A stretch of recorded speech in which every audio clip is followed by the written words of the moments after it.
کچھ بتائیں گے خواجہ رفیق صاحب کے بارے میں؟ کیا ہوا، کیسے ہوا، کتنی عمر تھی آپ کی اس وقت؟ بسم اللہ الرحمن الرحیم. بہت بہت شکریہ پرویز بھائی آپ کا کہ آپ نے آج مجھے یہاں مدعو کیا. خواجہ محمد رفیق شہید امرتسر میں پیدا ہوئے تھے. میرے دادا بھی امرتسر کی پیدائش ہیں. ہماری فیملی کا تعلق اننت ناگ سے ہے، وہاں سے مائیگریٹ کر کے امرتسر آئے ہیں، ددیال اور ننیال دونوں. اچھا جی. اور اس کے بعد جب یہ 47 کا ہوا ہے پاکستان کے قیام کا معاملہ، تو پھر مائیگریٹ کر کے ننیال اور ددیال یہاں لاہور آ کے شفٹ ہوئے ہیں. تو میری والدہ کی شادی جو تھی وہ 61 میں ہوئی تھی والد صاحب کے ساتھ. والد صاحب جو ہیں وہ امرتسر میں رہتے تھے، اور میرے دادا جان جو تھے وہ ویل اسٹیبلشڈ بزنس مین تھے، اور دلی میں ان کا مرکز تھا اور بھوپال میں. لیکن میرے والد اور میرے چچا جو تھے یہ وقف تھے پاکستان موومنٹ کے لیے. یہ لنڈن جا رہے تھے ڈاکٹر بننے کے لیے اس وقت، پاکستان بننے سے پہلے.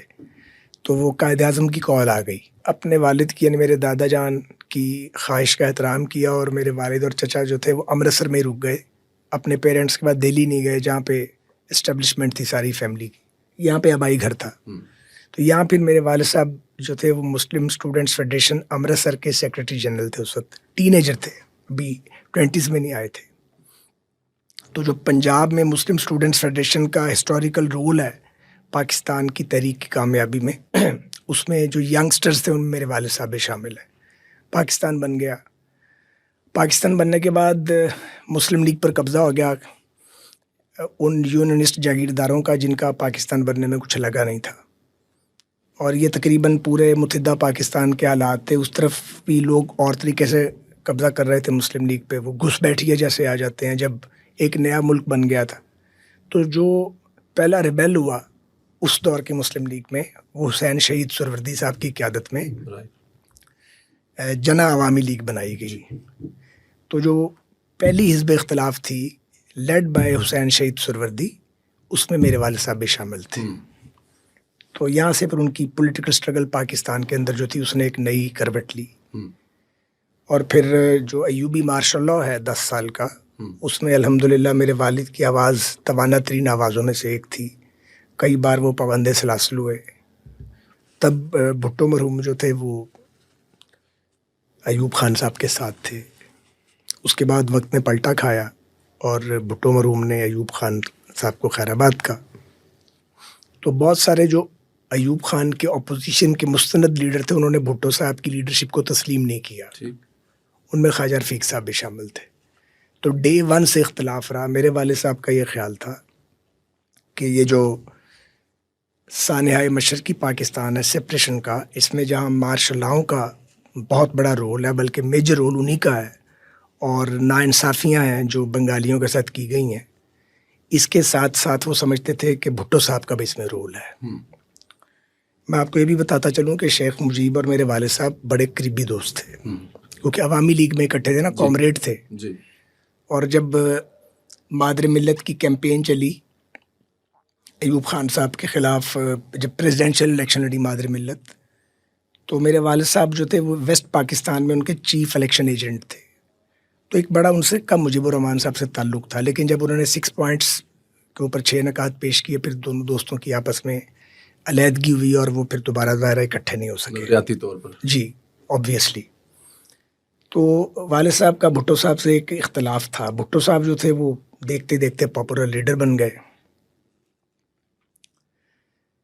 یہ جب 70 کے الیکشن میں پیپلز پارٹی جیتی تو جو روایتی جماعتیں تھیں ان کو شکست ہوئی. اس میں نوابزادہ نصر اللہ خان صاحب کی ڈیموکریٹک پارٹی بھی شامل تھی، جن کے دستے راز تھے میرے والد صاحب. تو وہ ہمارا نوابزادہ صاحب کے خاندان سے بہت تعلق رہا ہے. میں بھی ان کا نیاز مند رہا ہوں. بچپن میں ان کے کمرے میں کھیلتا بھی رہا ہوں جا کے، جوانی میں بھی ان سے ملتا رہا ہوں جا کے.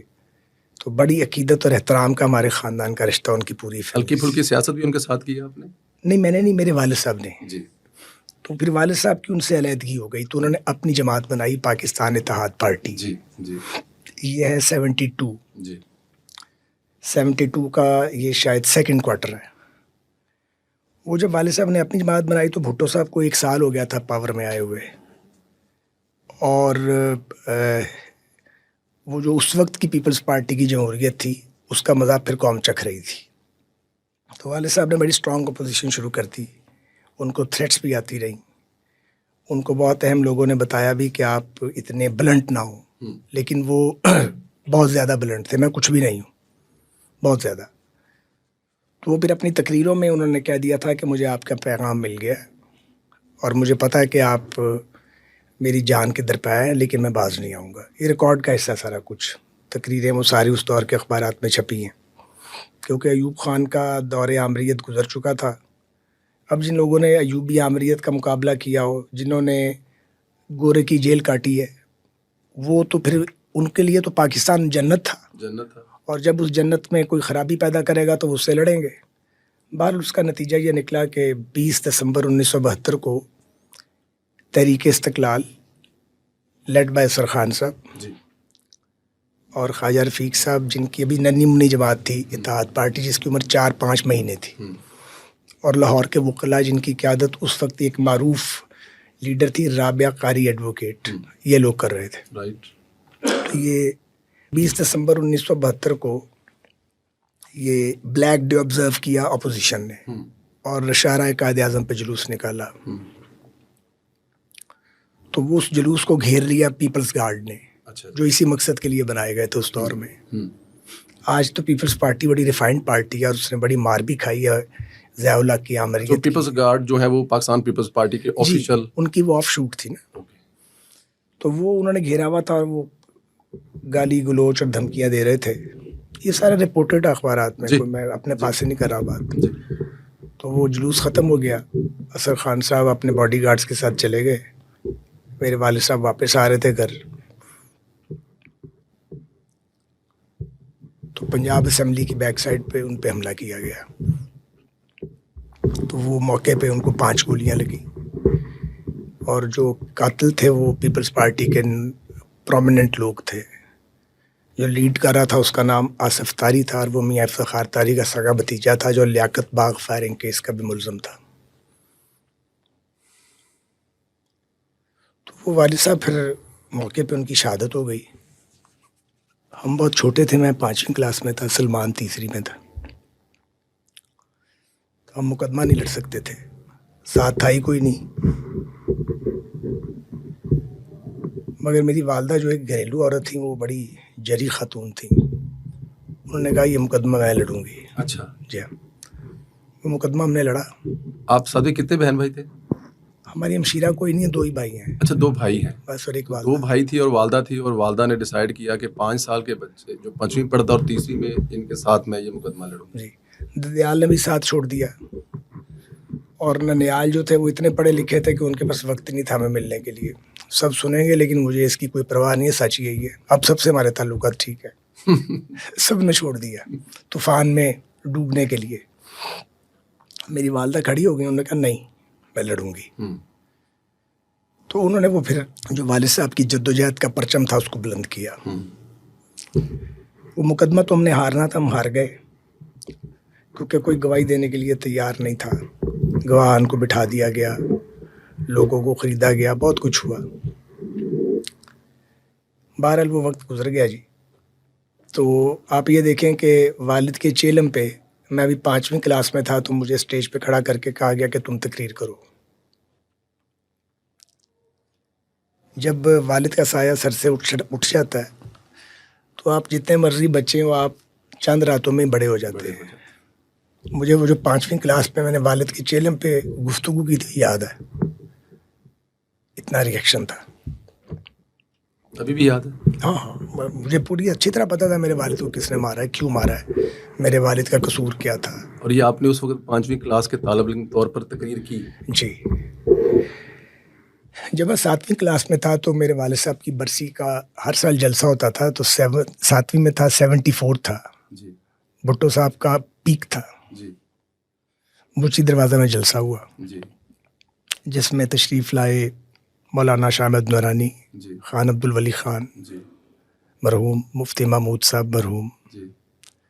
آغا شورش کشمیری مرحوم, نواب زاد نصر اللہ خان صاحب مرحوم.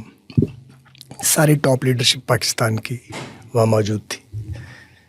تو مجھے یاد ہے میں اس جلسے میں نے تقریر کی تھی مفتی دروازہ میں. اور یہ تمام لوگ اپنے بھائی کی برسی کے جلسے میں اپنے بھتیجے کے ساتھ کھڑے ہونے کے لیے آئے. ہاں جی, یہ متحدہ حزب اختلاف کا جلسہ تھا. تو اس وقت کی جو تقریر تھی میں نے خود لکھی تھی, 7ویں کلاس میں تھا. تقریر کیا تھی, جذبات تھے, اور جو کرب ہوتا ہے اس کا پھر آپ بیان کرتے ہیں. تو یہ بگننگ ہے. پھر والدہ جو تھیں وہ لوگوں کے کام کاج, لوگوں کو عادت تھی ہمارے گھر آنے کی, کام کروانے کی. تو والدہ جگت ماتا تھیں, پورے علاقے کی ماں تھیں. وہ وقت سے پہلے ہی سب کی ماں بن گئی تھیں. تو وہ والدہ نے اس پھر فرض کو نبھایا, ہماری ٹریننگ بھی کی, ہمیں پڑھایا بھی, چھوٹے چھوٹے کاروبار بھی کیے. میں جب 9th کلاس میں تھا تو وہ ہم نے پرائیویٹ اسکول کھول دیا وہاں پہ اپنا.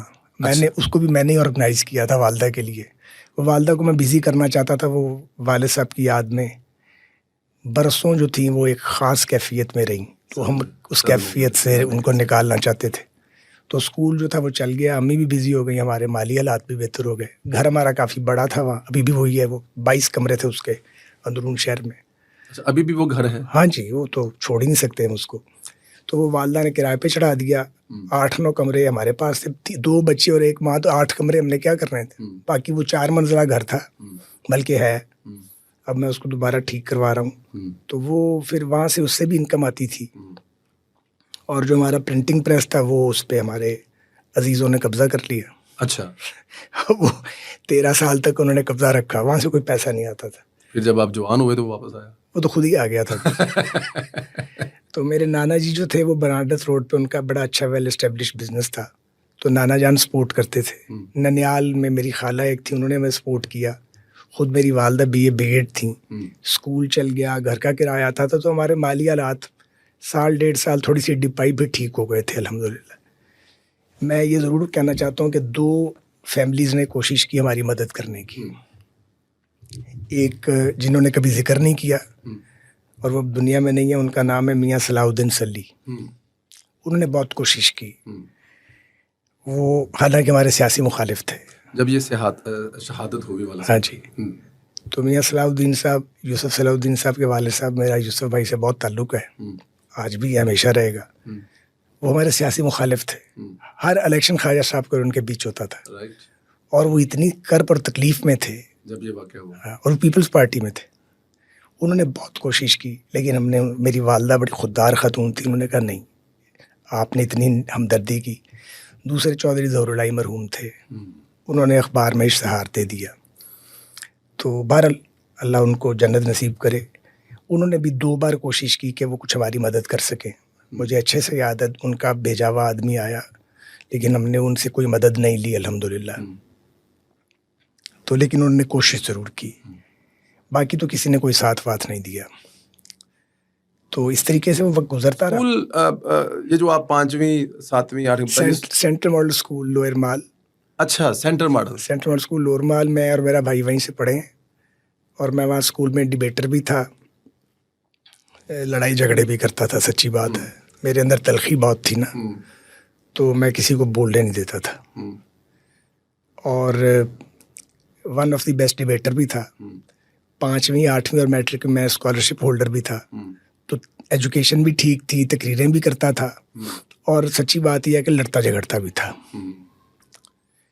یہ اللہ کا شکر ہوا کہ 10th میں جب میں لڑائی جھگڑے کے عروج پہ پہنچا ہوا تھا تو مجھے کوئی ایک مسیحا مل گیا. اچھا. وہ وہاں کلرک تھے اسکول کی لائبریری میں. رائٹ. بڑے سمجھدار ساجد صاحب, وہ فوت ہو گئے ہیں, اللہ ان کی مغفرت کرے. وہ مجھے ایک دن چائے پلانے لے گئے. انہوں نے مجھے کہا کہ تمہیں پتہ تم کس باپ کے بیٹے ہو؟ میں نے کہا مجھے اس کا اندازہ ہے. انہوں نے کہا نہیں, تمہیں اندازہ نہیں ہے. میں نے کہا مجھے اندازہ نہیں ہے. میرے باپ کا؟ ہاں. انہوں نے کہا تم بہت غصے والے ہو اور بڑے کڑوے ہو, اور تمہیں پتہ لوگ تم سے ڈرتے ہیں. میں نے کہا نہیں, مجھ سے ڈرتے نہیں ہیں, میری عزت کرتے ہیں. انہوں نے کہا نہیں, عزت آپ کے والد صاحب کی کرتے ہیں, آپ سے ڈرتے ہیں. تو اس نے کہا ڈر نہیں ہونا چاہیے, عزت ہونی چاہیے. انہوں نے کہا. وہ آدھے گھنٹے کی جو ملاقات تھی اس نے میری زندگی بدل ڈالی. میں نے سوچنا شروع کیا. میرے ساتھ 150 لڑکے ہر وقت ہوتے تھے اسکول کے. 9ویں 10ویں میں؟ ہاں. اسکول میں کوئی ہمارے آگے بات نہیں کر سکتا تھا. ہم لڑتے وڑتے نہیں تھے, لیکن لڑنے نہیں دیتے تھے کسی کو. فیصلے بھی نہیں کرتا تھا اسکول میں. تو اس دن جب میں گھر آیا تو وہ الفاظ میرے کانوں میں گونج رہے تھے. سونے لگا تو مجھے نیند نہ آئی. بہرحال سلمان کو پتا ساری بات کا. تو اگلے دن جب میں گیا تو میں وہ تھا ہی نہیں. ایک رات میں چینج ہو گیا تھا. 3 مہینے باقی تھے میرے بھی ہائی اسکول میں. تو آئی واز اے چینجڈ مین. میں نے محسوس کیا کہ خوف نہیں ہونا چاہیے, رسپیکٹ ہونی چاہیے. عزت ہے لیکن خوف بھی ہے, تو خوف ختم ہو جانا چاہیے. اس جذبے کے ساتھ میں گورنمنٹ کالج لاہور ایڈمٹ ہو گیا. میرے پری انجینئرنگ میں میرا میرٹ پہ ایڈمیشن ہو گیا. میٹرک میں نے اسلامی جمعیت طلبہ جوائن کر لی تھی. میٹرک میں ہی؟ میٹرک میں. سلمان بھی میرے ساتھ تھا. اور میں اندرون شہر کا جمعیت کا ناظم یا معتمد سیکرٹری جنرل تھا میرا خیال ہے. بہت چھوٹا تھا ابھی تو میں میٹرک میں تھا. ہاں میٹرک میں, وہی تو میں کہہ رہا ہوں کہ میٹرک معتمد تھا, ناظم نہیں تھا. ناظم میں ایک اور صاحب تھے, بڑے اچھے آدمی تھے, شریف آدمی تھے. تو گورنمنٹ کالج میں چلے گئے. حافظ سلمان بٹ صاحب سے میرا بڑا تعلق بن گیا. اللہ تعالیٰ ان کو کروٹ جنت نصیب کرے. لیکن بس انہیں سے میرا تعلق بن سکا. حافظ سلمان بٹ صاحب سے, حافظ صاحب سے بن گیا. وہ والد صاحب کی وجہ سے پیار کرتے تھے. ان کے ابا ان کی بھی جنتی آدمی تھے, بہت نیک انسان تھے. وہ بھی بڑی محبت تھی اس خاندان کی, آج بھی ہے. ان کے بچوں سے بھی وہ رشتہ موجود ہے. تو جمعیت کے لوگوں سے تعلق نہ بن سکا. اور وہ گورنمنٹ کالج میں جب میں گیا تو وہ میں نے دیکھا کہ انہوں نے گورنمنٹ کالج کو تو اس طرح قابو کیا ہوا ہے, مار پیٹ کرتے ہیں, لوگوں کو بولنے نہیں دیتے. تو میں شدید اینٹی وائلنس ہوں, شدید. میں کیڑے کو نہیں مار سکتا, میری میں ہمت نہیں ہے کوئی کیڑا, میں مسل نہیں سکتا, ڈر لگتا مجھے. اس کے بیک ڈراپ میں ظاہر ہے ہم تشدد کا شکار ہوئے, میرے والد کو شہید کیا گیا. تو وہ آپ کے ذہن میں یہ ساری چیز چلتی ہے. تو میں نے وہاں پہ پہلے تو کوشش کی کہ چیزیں سیٹل ہو جائیں. لیاقت بلوچ صاحب پنجاب کے ناظم ہوتے تھے اس وقت جمعیت کے, اور ظفر جمال بلوچ صاحب ہوتے تھے اسلامی جمعیت طلبہ کے ناظم اعلیٰ. تو اب جمعیت کے لوگوں اور جماعت والوں کو تو پتہ تھا کہ خواجہ صاحب کا بیٹا, اور وہ احترام بھی کرتے تھے, اس میں کوئی شک نہیں. وہاں تعلقات میں نے خراب کیے, کیونکہ میں وہ باز ہی نہیں آ رہا تھا تنقید کرنے سے, باز ہی نہیں آ رہا تھا. تو ایک مرحلہ آ گیا جب مجھے گورنمنٹ کالج سے ریسٹیگیٹ کر دیا گیا. جب ریسٹیگیٹ کر دیا گیا تو میرا خیال تھا کہ ہماری یونین ہے, یہ میری مدد کریں گے. تو مجھے بعد میں پتہ چلا وہ تو خود چاہتے نہیں, انہوں نے نہیں کہا تھا ریسٹیگیٹ. تو وہ فضاء الرحمان صاحب تھے, انہوں نے کئیوں کو کیا تھا, اللہ ان کو جنت دے. بڑے لوگوں کی انہوں نے زندگی تباہ کی ویسے, تو انہوں نے کیا تھا اور ناجائز ہی کر دیا تھا. لیکن پھر جمعیت کی یونین نے پورا زور لگایا کہ یہ بحال نہ ہو. اچھا, ان کو موقع مل گیا. ماں صفائے حافظ سلمان بٹ صاحب کی. سلمان بٹ صاحب کی میری بڑی محبت تھی.